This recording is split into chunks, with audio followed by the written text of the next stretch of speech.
ဇလန်းဆောင်မှာတော့တာဖ3ယောက်မြို့ကနေတုတ်တုတ်လေးစီးပြီးနေမျိုးလေးစီကိုအိမ်ပြောင်းလာခဲ့ကြပါတယ်တနည်းအားရောက်မှာတော့ရက်ခန်းလိုက်ပြီးအနာကကောင်လေးကိုအဖေနဲ့မိပဲသွားလဲလို့မေးလိုက်တဲ့ကောင်ကောင်လေးကလေထဲကိုလက်ညှိုးထိုးပြရကြောင်းလေကွန်းထဲကလင်မယားကိုအိမ်ပြောင်းလာတဲ့အိမ်ကြီးချင်းဖြစ်ကြောင်းလမ်းနှုတ်ဆက်လိုက်ပါတယ်ကောင်လေးကတော့အနောက်ကဆာဆူကီနဲ့မဲကိုတွေ့တော့ရှစ်ပြီးအလုပ်ကိုသာဆက်လုပ်နေခဲ့ပါတ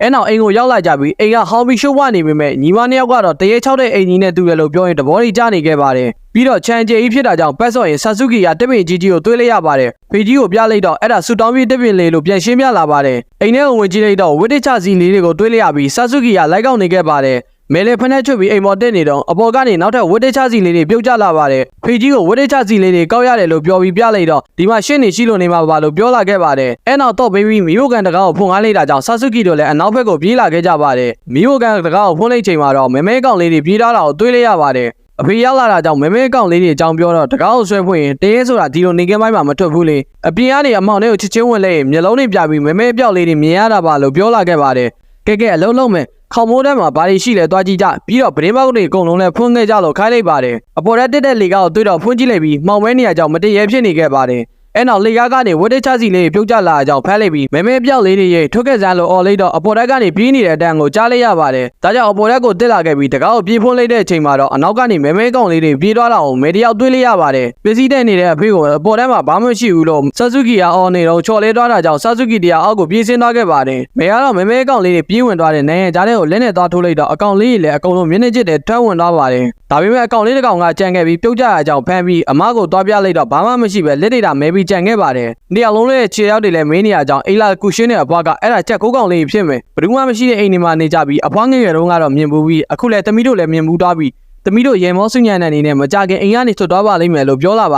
ါတယ်မျက်နှာကျစ်ထဲမှာတော့ချက်ကိုကောင်လေးလည်းဘယ်သွားရမလဲလို့တိုင်ဝင်နေကြဖို့ပါပဲအဲ့နောက်တိုက်ရှိဆက်လုပ်ကြပြီးလမ်းမသွေးတဲ့ကောင်လေးခိတာကလည်းအဖွားစီကိုသူ့မိဖို့ခိုင်းတဲ့ဆမ်မွန်လေးလာဖို့တယ်ဆိုပြီးဆာဆူကီကိုပေးကပြေးသွားခဲ့ပါတယ်တိုက်ရှိလုပ်ပြီးဆမ်မွန်လေးစားကြပြီးနောက်အဖွားလည်းပြန်သွားခဲ့ပါတယ်ညခါမှာတော့တာဖ3ယောက်ရေချိုးနေတော့လေပြင်းနေတိုက်လာအကြောင်းဖေးအိမ်ကြီးကဟောင်းနေပြီဆိုတော့ပြိုတော့မလားမသိဘူးနော်လို့မဲကမင်းနေပါတယ်3ယောက်လုံးလည်းပြပေါ်ရှိရေချိုးနေကြတော့ချက်ကိုကောင်လေးတွေလည်းအဝေးကိုထွက်သွားကြပါပြီနောက်နေ့မနေ့မှာတော့အဝတ်စားတွေလျှော့ပြီးနောက်သူ့မိကိုစေးရုံမှာသွားတွေ့ကြပါတယ်ဆာဆူကီနဲ့မဲကကြောင်းပိတ်လို့လာတွေ့တာဖြစ်ပြီးအဖေကဆရာဝန်နဲ့အပြင်မှာစကားပြောနေကြောင်းပြောတော့အိမ်တက်မှာဘလို့လဲနေရကြပြီလားလို့မေးလာခဲ့ပါတယ်ဒါကြောင့်အိမ်ကြီးကတရေ6တဲ့အိမ်ကြီးဖြစ်ကြောင်းပြောလိုက်ပြီးအမေကတရေတွေကိုသဘောကျလားလို့မဲကမေးနေပါတယ်သဘောကျတာပေါ့အိမ်ပြန်ပြီးတရေနဲ့တွေးကျင်လိုက်တာလို့ပြောပြီးဆာဆူကီကိုခေါင်းပြီးပေးနေတော့ဖေကြီးကရောက်လာပြီးမိသားစုလေးလည်းစုံစည်းသွားခဲ့ပါတယ်အဲ့တော့စပိန်လေးစီးပြီးအိမ်ပြန်လမ်းမှာတော့အမေကတိတ်မကြခင်စေးရုံကဆင်းရတော့မယ်ဖြစ်ကြောင်းဆရာဝန်ကပြောတယ်လို့ကလေးတွေကိုပြန်ပြောပြနေခဲ့ပါတယ်နောက်နေ့မနေ့မှာတော့ဆာဆူကီကျောင်းတရေဖြစ်တာကြောင့်အစောကြီးထပြီးထမင်းဟင်းတွေပြင်ဆင်နေခဲ့ပ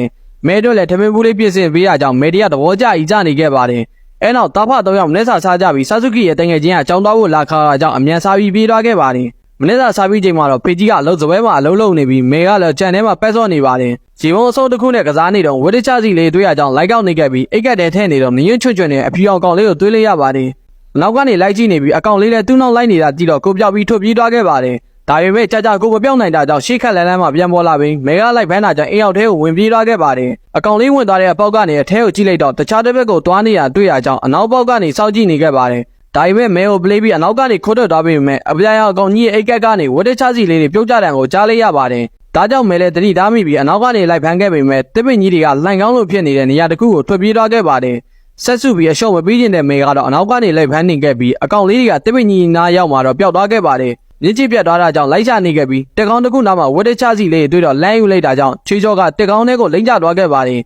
်ဘေးနားမှာတော့အမွေးပွားနဲ့အကောင်ကြီးတစ်ကောင်ကအိတ်နေပြီးမဲကအမီးကိုသွားဆွဲတာကြောင့်အကောင်ကြီးလည်းပလက်လန်လိုက်ပါတယ်မဲတယောက်အကောင်ကြီးရဲ့ဘိုက်ပေါ်မှာထိုင်ပြီးနှာခေါင်းကိုထပ်ဆော့နေခဲ့ပြန်ပါတယ်အဲ့နောက်အကောင်ကြီးကမက်ဆီပို့လာပြီးမဲကနေကတူတူလုံးမလားလို့မေးလိုက်တဲ့အခါကောင်ကြီးကတန်းပြီးပြန်အိတ်သွားခဲ့ပါတယ်မဲလည်းအိစစ်ပြီးနှွေးထွေးနေတဲ့အကောင်ကြီးရဲ့အမွေးပွားတွေကြောင့်အိပ်ပျော်သွားကမှအကောင်လေးနှစ်ကောင်လည်းပုံးနေရနေပြန်ထွက်လာခဲ့ပါတယ်ဆာဆူကီကျောင်းကပြန်လာတော့မဲပြောင်းနေတာတီးတော့လိုက်ရှာကြပြီးတောဆက်မှာမဲရင်အုတ်ထုတ်လေးတွေးလိုက်တာကြောင့်တော်လန်အတိုင်းလိုက်လာခဲ့ပါတယ်လမ်းဆုံးမှာတော့မြေပြင်ပေါ်မှာအိပ်ပျော်နေတဲ့မဲကိုတွေးတော့နိုဝီပြန်ခေါ်လာခဲ့ပါတယ်မဲကတူတူတို့ကိုတွေးခဲ့တဲ့အကြောင်းပြောပြီးလိုက်ပြခဲ့ပေမဲ့အဆုံးမှာတော့အိမ်ကိုသာပြန်ရောက်လာခဲ့ပါတယ်မဲကနောက်တစ်ခေါက်ထပ်ပြီးဝင်ရှာပေမဲ့လည်းတခြားဂျုံတစ်ခုကနေပြန်ထွက်လာခဲ့ပြီးဆာဆူကီတို့လည်းသဘောကျစွာရဲလိုက်ကြပါတယ်တူတူတို့ကတကယ်ရှိတယ်လိန်ပြောနေတာမဟုတ်ဘူးလို့ပြောပြီးရဲနေတဲ့အဖေနဲ့အမောက်ကိုစိတ်ဆိုးနေရကြောင်းအဖေတို့ကလိန်တယ်လို့မထင်ပါဘူးတမီးရဲ့တောဆောင်နဲ့တွေဖြစ်လိမ့်မယ်တမီးကကန်ကောင်းလိုက်တာဒါပေမဲ့တောဆောင်နဲ့တွေကခဏပေါ်လာမှာမဟုတ်ဘူးလေလို့ပြောပြီးနှစ်သိမ့်လိုက်ပါတယ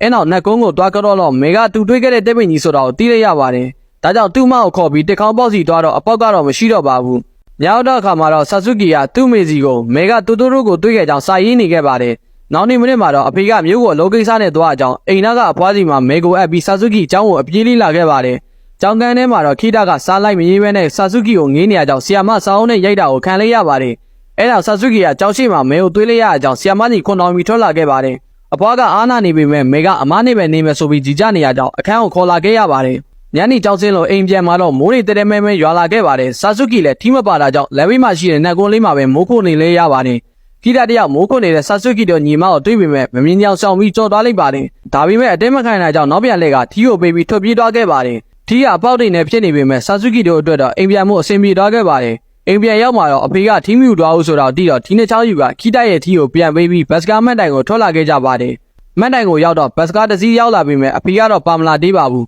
နောက်တစ်စီးနဲ့ပတ်လာမယ်ထင်တယ်မင်းအဖွားတို့အစီမှာသွားဆောင်ပါလားလို့ဆာဆူကီကပြောနေပေမဲ့မဲကတော့ခေါင်းခါပြီးညင်းလိုက်ပါတယ်တဖြည်းဖြည်းနဲ့မှောင်လာပြီးလမ်းမီးတိုင်တွေကလည်းလင်းလာခဲ့ပေမဲ့နောက်ထပ်ဘတ်စကားကတော့မရောက်လာသေးပါဘူးမဲကအိတ်ငိုက်လာတာကြောင့်ဂုံဘိုးကအိတ်ခိုင်းလေးရပြီးဘေးကခြေရန်ကြားတော့ကြည့်လိုက်တော့ဖေးရလေးကောင်းမွတ်တက်ပြီးဘေးနားလာရက်နေတဲ့ထိုတိုရိုကိုတွေးလိုက်ရပါတယ်ဆာဆူကီလည်းဘေးနားကဖေးရလေးနဲ့မိုးမလုံးဖြစ်နေတဲ့ထိုတိုရိုကိုထင်းကားပေးပြီးကိုက်ကြီးကိုပါတင်ပြပေးလိုက်ရပါတယ်ထိုတိုရိုလည်းထီးဆောင်ပြီးရက်နေရဲ့တစ်ပင်ပေါ်ကဂျေဆက်လေးတွေကထီးပေါ်ကျလာတဲ့အတန်ကိုသဘောကျနေခဲ့ပါတယ်ဒါကြောင့်တိုတိုရိုလည်းထားခုတ်လိုက်ပြီးတစ်ပင်ပေါ်ကရေစက်တွေအားလုံးလည်းပြုတ်ကျလာခဲ့ပါတယ်အဲနောက်မိုးလဲတိတ်သွားပြီးတိုတိုရိုစောင့်နေတဲ့ကြောင်ဘတ်စကားကြီးလည်းရောက်လာခဲ့ပါတယ်တိုတိုရိုလည်းအထုပ်လေးတစ်ထုပ်ကိုမဲကိုပေးပြီးထီးကိုယူကကြောင်ဘတ်စကားကြီးပေါ်တက်သွားခဲ့ပါတယ်အဲနောက်ဆာဆူကီတို့ညီမမျောနေတဲ့အဖေလည်းဘတ်စကားနဲ့တူရောက်လာခဲ့ပြီးရထားနောက်ကျသွားလို့ကားလွတ်သွားတာစိတ်ပူနေကြတာလားလို့မေးလိုက်တော့တိုတိုရိုနဲ့ကြောင်ဘတ်စကားကြီးတွေးလိုက်ကြောင်ပြောပြီးပျော်ပျော်ရွှင်ရွှင်ပဲအိမ်ပြန်လာခဲ့ကြပါတယ်နောက်နေ့မှာတော့တိုတိုရိုကပြီးတဲ့ဝါယွန်းနဲ့ထုတ်ထားပြီးမြစ်ပိန်နဲ့ချီထားတဲ့အထုပ်လေးကိုဖြည့်ကြည့်လိုက်တော့အထဲမှာတက်စစ်လေးတွေအများကြီးကိုသွေးလိုက်ရပြီးတောလှလှလေးဖြစ်အောင်အချန်ထဲမှာစိုက်ထားတယ်ဒါပေမဲ့အခုချိန်ထိတော့ပင်မပေါက်ဒီကြောင့်ဆာဆူကီကသူ့မေစီကိုစာရေးပြီးပြောပြနေခဲ့ပါတယ်နောက်ထပ်ရစ်နေငယ်ကြမှာတော့ညဘက်မှာစတူတိုတို့ရောက်လာပြီးတက်စစ်လေးတွေစိုက်ထားတဲ့နဘေးမှာကားခုံနေတာကိုဆာဆူကီတို့ညီမတွေးလိုက်ရတာကြောင့်သူတို့လည်းသွားပြီးအတူတူလိုက်လို့ကြပါတယ်အဲနောက်တက်စစ်လေးတွေကအညောင်လေးတွေထွက်လာပြီးတိတ်မကြခင်မှာပဲတပင်ကြီးတပင်ဖြစ်တော့ပြောင်းလဲသွားခဲ့ပါတယ်အားလုံးနဲ့ပျော်ရွှင်နေကြပြီးအကောင်လေးနှစ်ကောင်ကတူတိုတို့ဘော်ကိုခုန်တက်သွားကြအောင်မဲလဲခုန်တက်ပြီးဖက်ထားလိုက်ပါတယ်အဲနောက်ဆာဆူကီလည်းတူတိုတို့ဘော်ကိုခုန်တက်လိုက်ပြီးဂျင်းမုန်တဲ့အရာလေးကိုစီးကတရားလုံးကိုကောင်းကင်ရံကနေလိုက်ပြပေးနေခဲ့ပါတယ်ဖေကြီးကတော့လုံးလုံးနေရဲ့အတန်ကြားတာကြောင့်အပြင်ကိုကြည့်လိုက်တော့တစ်ပင်ပေါ်မှာတိုတိုရိုနဲ့အတူဘူးဘက်လေးလေးမှုန့်နေတဲ့တမီးနှစ်ယောက်ကိုမြင်လိုက်ပေမဲ့ပြုံးပြီးတာလှုပ်ဆက်လုပ်နေခဲ့ပါတယ်။နောက်နေ့မိနစ်မှာတော့ပင်ကြီးကမရှိတော့ပေမဲ့စိုက်ခင်းလေးထဲမှာတော့တက်စစ်လေးတွေကအပင်လေးတွေပေါက်နေတာကြောင့်ပျော်နေတဲ့တမီးကိုကြည့်ရင်အဖေကတော့တဘောကြီးကြာကြီးကျေနပ်နေပါတယ်။နေ့လယ်ပိုင်းမှာတော့အပွားရဲ့စိုက်ခင်းထဲမှာအတီးနဲ့နေလိုက်ကူးနေပြီးခဏနားတော့အပွားကခူးတဲ့တခွားတီးတွေကိုကျွေးနေပါတယ်။မဲကသူခူးထားတဲ့ပြောင်းမှုကိုအမေကိုကျွေးမှလို့ပြောနေတော့ခိတာတယောက်အပြေးလေးရောက်လာပြီးနင်တို့အိတ်အတွက်ဂျင်းနဲ့ရောက်လာတယ်ဆိုပြီးပြေးလာပါတယ်။ဂျင်းနဲ့စာကစေးုံကဖြစ်ပြီးအမေဖြစ်သူနေမကောင်းတာကြောင့်အမြန်ဆုံးဆက်တယ်ခိုင်းတာဖြစ်ပါတယ်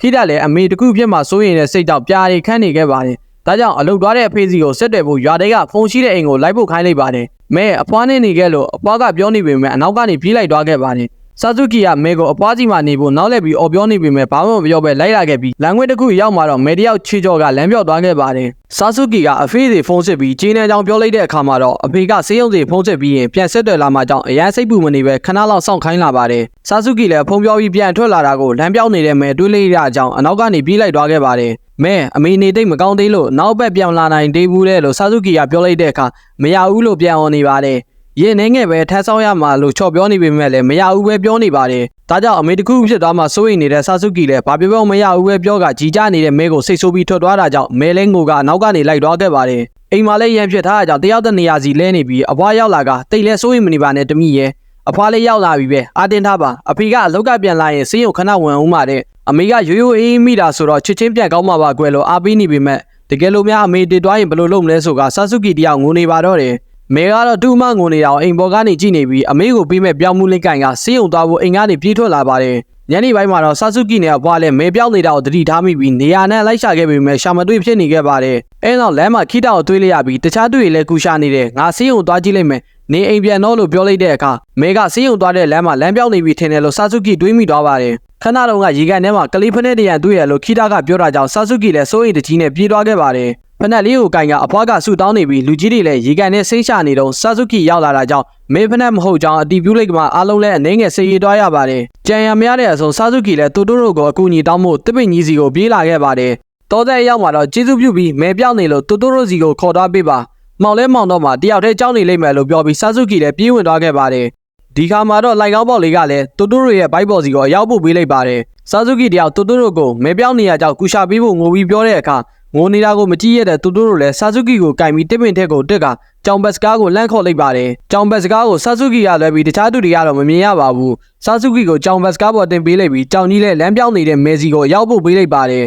ဆာဇူကီလည်းမဲကိုအမေးစီပြောင်းမှုပို့ပြီးခြင်းလို့လားလို့မေးတာကြောင့်မဲကခေါင်းကြီးလိုက်တဲ့အခါကြောင်ကြီးလည်းသူ့ရဲ့ဥတီယာကိုစေးုံဆိုပြီးပြောင်းလိုက်ပါတယ်ဆာဇူကီနဲ့မဲကိုတင်ပြီးကြောင်ကြီးလည်းစေးုံကိုအပြေးလေးထွက်လာပါပြီးစေးုံကရင်ပေါ်မှာတော့မေမေကရိုးရိုးအေးအေးမိတာကိုစေးုံကကျင်းနှံပို့လိုက်တာကြောင့်ကလေးတွေတော့စိတ်ပူနေတော့မှပဲတနာပါတယ်လို့ပြောနေပြီးမိဘတွေစကားပြောနေတာကိုမဲတို့ညီမနှစ်ယောက်ကလည်းကြောင်ကြီးနဲ့အတူတစ်ပင်ပေါ်ကနေကြည့်နေကြပါတယ်အဲနောက်မဲကပြောင်းမှုလေးကိုအမေတို့လို့စတုံးကြီးပရင်းပေါက်ပေါ်မှာတင်ပေးကအိမ်ကိုပြန်လာခဲ့ကြပါတယ်တိတ်မကြခင်မှာပဲအမေလည်းနေပြန်ကောင်းလာတာကြောင့်စေးုံကဆင်းလာပြီးမိသားစုလေးနဲ့ပျော်ရွှင်စွာနေထိုင်သွားကြပါတယ်